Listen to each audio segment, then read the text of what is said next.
నాకేం తెలియదు మేడం. నాకు ఒకరోజు నైట్ చెప్పింది, అన్న నేను తప్పు చేసిన అన్న, నేను ఒక అబ్బాయిని లవ్ చేసిన అన్న, నాకు వద్దన్న వాడు. సరే చెల్లి నా బంగారు తల్లి, ఇద్దరం కలిసి తిరిగినాం ట్యాంక్ బండ్ మొత్తం తిరిగి. పొద్దుగాల కూడా బాగుంది, పొద్దుగాల కూడా నేను లేచి నాకు గుడ్లు పాలు అన్నీ వండి పెట్టింది.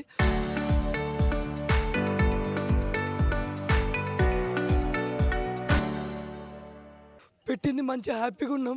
నేను జిమ్కి పోయింది చూసి మా చెల్లి చెప్పిందో మరి వానికి ఎట్లా తెలిసిందో, మా చెల్లి నార్మల్గా క్యాజువల్గా చెప్పినట్టుంది, మా అన్న డైలీ జిమ్కి పోతున్నాని. ఆ మాట తెలుసుకొని వాడు పొద్దుగాల 7 గంటలకు నేను పొద్దుగాల 7 గంటలకి నుంచి పోతే వాడు ఆ ప్లానింగ్ చేసుకొని నేను లేనిది చూసి నా చెల్లిని టార్గెట్ చేసి మరీ వచ్చి కొట్టి చంపి సీన్ క్రియేట్ చేసి ఇంట్లో నా చెల్లి ఊరేసుకుంటే నాలుక బయటకు వచ్చేది. నాలుక లేదు, ఈడ ఒక మరక లేదు, ఏమీ లేదు. నా చెల్లి కాళ్ళు కొట్టి కొట్టి చంపేసి ఉన్నాయి. ఈడ గొంతు మీద చేసి తొక్కిరాడు, గొంతు మీద కాలేసి తొక్కిండు. వాడు గొంతు పట్టిండు, ఇట్లా గొంతు పట్టిండు, నా చెల్లి గొంతు పట్టి చంపిండు. వాడు నా చెల్లి గొంతు పట్టి చంపి సీన్ క్రియేట్ చేసి నేను లేనిది చూసి వాడు వాడు తెలివిగా ఏం చేసిండంటే, మీ బిడ్డ చచ్చిపోయిందమ్మా, మీ బిడ్డ డోర్ తీయట్లేదమ్మా, సీన్ క్రియేట్ చేసి మొత్తం మీ బిడ్డ డోర్ తీయట్లేదమ్మా, మాకు తెలియదు. తెలిసినోడు ఇంట్లో దాకా పోతాడు, ఎందుకంటే లవర్ అయినటోడు ఇంట్లో దాకా పోయి నా పిల్లకి ఏమైందని చూస్తాడు. వాడు డోర్ అద్దం పలగొట్టి చూసి అక్కడికక్కడే పరారైండు. ఎందుకు పరారైండు? వాడే చంపి సీన్ క్రియేట్ చేసి పరారైపోయింది ఇక్కడి నుంచి. మీరు ఫస్ట్ కలిసిరు కదా జగదీష్ని, అప్పుడు ఏమన్నా మాట్లాడి నాకు ఏమని చెప్పిండంటే, నాకు ఏం చెప్పలే, నార్మల్గా నా ఫ్రెండ్ వాళ్ళ ఫ్రెండ్ నార్మల్గా మాట్లాడతాను నాతోటి. నాకు అంత తెలియదు వీళ్ళు లవ్ చేసుకుంటున్నాను కూడా అంత విషయం అప్పుడు తెలియదు నాకు. అయితే కొన్ని రోజులకు తెలిసింది నాకు. నా చెల్లి చెప్పింది, నేను ఇట్లా లవ్ చేసుకుంటున్నాను, నా తప్పైందన్న అది అని అంటే, సరే తల్లి నేను చూసుకుంటా అమ్మా అని కూడా చెప్పిన. నాతో మంచి కలిసి తిరిగింది, నాతో కలిసి పెరిగింది. నాకు ఇప్పుడు లేకుండా నా చెల్లిని చంపేసి ఉరికిపోయిన వానికి ఎంత ధైర్యం ఉంటే నా ఇంటికి వస్తాడు. వాడు పొట్టోడు కొడితే చచ్చిపోతాడు. వాడు అసంటోడు భయం భక్తి లేకుండా నా ఇంటికి వచ్చి నా డోర్ వలగొట్టి నా చెల్లిని చంపేసి సీన్ క్రియేట్ చేసి నా చెల్లిని చంపేటట్టు నాకు నా చెల్లికి న్యాయం చేయకుండా చేయాలని ఇలా చంపేసి పరారీలో ఉన్నాడు. నాకు జగదీష్ వద్దు అన్నయ్య అని చెప్పేసి మీతో చెప్పింది కదా, అప్పుడేమన్నా తను బెదిరిస్తున్నాడని కానీ లేకపోతే చెడు అలవాట్లు ఉన్నాయి అతను కానీ ఏదన్నా చెప్పిందా తను? లేదు, నాకేం చెప్పలేదు. నాకు ఆయన కరెక్ట్ కాదు, ఆయన నా లైఫ్లో ఉంటే నేను హ్యాపీగా ఉండలేను, నాకు ఆయన వద్దు అని చెప్పింది, అంతేగాని నాకు ఇంకా ఇంకేం చెప్పలేదు. ఆమె పాపం ఏం మనసులో దాచిపెట్టుకుందో, నాకెంత చెప్పాలని అంతే చెప్పింది నా చెల్లి. అది కూడా నేను క్లోజ్ కాబట్టి చెప్పింది. నాకు కొంచెం నేను వచ్చేసరికి లేదు నా చెల్లి. నేను జిమ్కి పోయి వచ్చేసరికి 9:40 కరెక్ట్. నేను ఇక్కడికి వచ్చేసరికి ఇంటి డోర్ చూస్తే డోర్ మొత్తం పగిలింది. ఇల్లు మొత్తం మరి నా చెల్లి బిల్డింగ్ పైన ఉందేమో అని, ఎందుకంటే ఫ్రెండ్స్ వచ్చి మాట్లాడతారు కదా బిల్డింగ్ పైన ఉంటుందేమో అనుకుని నేను బిల్డింగ్ పైన చూసిన. లేదు, ఉరుక్కుంటే నా షాప్ దగ్గర పోయి మా మామని అడిగితే చెల్లి చచ్చిపోయిందని అన్నాడు. హాస్పిటల్లో ఉంది, చెల్లి చచ్చిపోయిందని. అయితే హాస్పిటల్లో ఉంటే చెల్లి ఎందుకు చచ్చిపోతుందని నేను 100 ఆశలతో నేను హాస్పిటల్లో పోతే నా చెల్లి చచ్చిపోయింది. నేను 100 ఆశలతో పోయినా. నేను నా కాళ్ళు చేతులు తిమ్మిరిలెక్కి నేను అక్కడనే పడిపోయినా. నాకు మైండ్ పని చేయలేదు, నేను బతికలేను. వాడు మాత్రం దొరకాలి. నాకు నా చెల్లికి న్యాయం కావాలి, నాకు లీగల్గా నా చెల్లికి న్యాయం కావాలి. నా చెల్లి నేను నా క్లోజ్ ఫ్రెండ్స్, నాకు 22.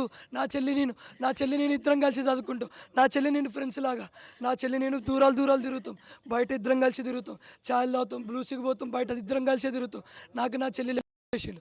నా 18 ఏళ్ళ చెల్లి లేకుండా చేసిండు. నాకు ఇప్పుడు 20 ఏళ్ళు వస్తే నా చెల్లికి వస్తే 19 ఏళ్ళు వస్తాయి. నాకు నా చెల్లి లేదు. నాకు లీగల్గా యాక్షన్ కావాలి, కంపల్సరీ లీగల్గా యాక్షన్ కావాలి సార్. నాకు లీగల్గా యాక్షన్ కావాలి. పోలీసు వాళ్ళు పట్టించుకుంటలేదు సార్. నా చెల్లి గురించి పోలీసు వాళ్ళు దయచేసి నాకు లీగల్గా యాక్షన్ కావాలి సార్. నాకు న్యాయం కావాలి సార్. నా చెల్లి ప్రాణం పోయింది సార్. ఎందుకంటే మీరు ఒక్కరే ఉన్నారు కదా, ఇప్పుడు మీ అమ్మ నాన్నకి మీరు ధైర్యంగా ఉంటేనే కదా వాళ్ళకి ధైర్యం ఇస్తారు. చెల్లంటే ప్రేమ, మీరు ఇదే అయిపోతున్నారు మెంటల్ గా. వాళ్ళకి ఎవరు చెప్తారు ధైర్యం? చెప్పండి. మీరు ఉండాలి కదా, స్టాండర్డ్ గా ఉండాలి, మీరు స్ట్రాంగ్ గా ఉండాలి, పోరాడాలి, వాళ్ళకి ధైర్యంగా నిలబడాలి. నా చెల్లి కోసం నేను నిన్న మొత్తం అల్లరి, కానీ నాకు లీగల్గా యాక్షన్ కావాలి సార్. Please sir. ఖచ్చితంగా లీగల్ గానే పోరాడతాము. మీరు ధైర్యంగా ఉంటే వాళ్ళు ధైర్యంగా ఉంటారు. మీరు ధైర్యంగా ఉండి ఖచ్చితంగా పోరాడాలి. కానీ మీరు మొత్తం మెంటల్ గా ఇదైపోతున్నారు. మీరు ధైర్యం కోల్పోతే వాళ్ళు ఇంకా పిచ్చోళ్ళు అయిపోతారు కదా. నేను నా చెల్లి చచ్చిపోయిందని కానీ నేను లేను మ్యామ్, నేను ఇక్కడ లేను. నాకు కాలు చేతులు వంకరైపోయినాయి. అప్పటికప్పుడు కాలు చేతులు మొత్తం తిమ్మిరి. నేను జిమ్కి పోయేటో నేను నా కాలు చేతులు వంకరైపోయినాయి. నా ఫస్ట్రేషన్ వల్లనో నాకేమైందో నాకు కాలు చేతులు ఆడలేదు. నేనేం తినలేదు. నేను పొద్దుగల తిన్నా అన్ని చేసినా ఆయన కూడా నా కాలు చేతులు వంకరైపోయి అంత ఫస్ట్రేషన్, అంత బాధ పెట్టుకుని నా చెల్లి చచ్చిపోయింది. నా చెల్లి బాధ స్కూల్ టైం నుంచి ఏమైనా పరిచయం ఉన్నట్టుగా ఏమైనా లేదు. చాటింగ్ లో అవి చూసుంటారు కదా. లేదు మ్యామ్, నా చెల్లి అంటే నేనంటే భయం మ్యామ్. నా చెల్లి భయం పెట్టుకుని ఆమె ఇన్స్టాగ్రామ్ ఐడి ఏమీ నాకు చెప్పదు. ఏమన్నా ఉంటే నాతో ఫ్రెండ్లీగా ఉంటుంది. రోజుల నుంచి పరిచయం ఏంటి అట్లా ఏమన్నా చెప్పింది అట్లా ఏమన్నా చెప్పండి. అంటే ఎందుకంటే క్లియర్ గా తెలిస్తేనే ఏదైనా చేయగలము. అందుకనే అంటే అంతకుముందు ఒకసారి చెప్పింది నాకు. నేను అంటే ఫ్రెండ్ అనే చెప్పింది, మాలేసుకుంది. అప్పుడు ఫ్రెండ్ అని చెప్పింది. ఒక 6 months ఏమవుతుంది. నేను ఫ్రెండ్ లానే ఉంటున్నా. అయితే నా ఫ్రెండ్స్ కూడా చెప్పినారు కొంతమంది, అరే వీళ్ళతో తిరుగుతుంది వాళ్ళతో తిరుగుతుంది, ఏంది జనమా ఏందని. అంటే ఫ్రెండే అన్న, ఫ్రెండ్స్ బెస్ట్ ఫ్రెండ్ అన్న. కానీ నాకు తర్వాత తెలిసింది, అన్న నేను అబ్బాయిని లవ్ చేసిన అన్న. లవ్ చేసి నన్ను వదిలేసిండు. నా అబ్బాయిని లవ్ చేసిన అన్న, నాకు నచ్చట్లేదు అని చెప్పింది నా చెల్లి. వాడు కూడా నాకు మెసేజ్ చేసిండు, అన్న నువ్వెంత మంచోడు భయ్యా, నువ్వెంత మంచోడు, మీ డాడీ ఎంత మంచోడు, మీ చెల్లి ఎంత మంచోడు, మీ చెల్లె నాకు మోసం చేసింది, టైంపాస్ చేసింది మీ చెల్లి అని కూడా నాకు మెసేజ్ చేసిండు వాడు. భయ్యా నువ్వు ఇవన్నీ నాకు చెప్పొద్దు, నువ్వు అసలు చేసుడే తప్పు నా చెల్లని అని కూడా చెప్పిన నేను వాడికి. చెప్తే కూడా వాడిగా నాకు మెసేజ్ చేయలేక ఆపేసిండు. నేను కూడా కొంచెం బిజీలో ఉన్నాను. అంటే ఇప్పుడు చెల్లి ఆయన అంటే ఇష్టం లేదు అని చెప్పడానికి కారణం అతను ఇంకేదైనా వేరే అమ్మాయిలతో ఏమైనా ఉండొచ్చా? వేరే అమ్మాయిలతోని వాడి ఫోన్లో చూడండి, వేరే అమ్మాయిలతో తిరుగుతాడు, వేరే అమ్మాయిలతో ఉంటాడు. నా చెల్లిని వాడుకోనికి ప్రేమించిండు. నా చెల్లిని వాడుకొని యూజ్ అండ్ త్రో చేసుకోనికి ప్రేమించిండు. అందుకనే మా చెల్లి ఈ విషయాలన్నీ తెలుసుకొనే మా చెల్లి వద్దు అని చెప్పింది. వద్దు అని అంటే కూడా వాడు. జై గోవింద. నేను మీ పసుపులేటి శివప్రసాద్, అనంతరాజ్ ఆశ్రయ 2, తిరుపతి. అందరికల్లా అందమైన సొంతిల్లు.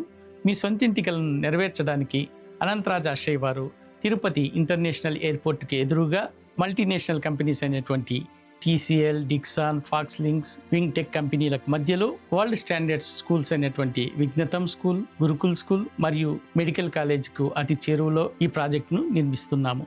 మేము కేవలము 20 లక్షలకే అందమైన సొంతిల్లే కాకుండా యాడెడ్ లైఫ్ స్టైల్ను అందిస్తున్నాము. 14,000 SFT కలిగిన ఈ క్లబ్ హౌస్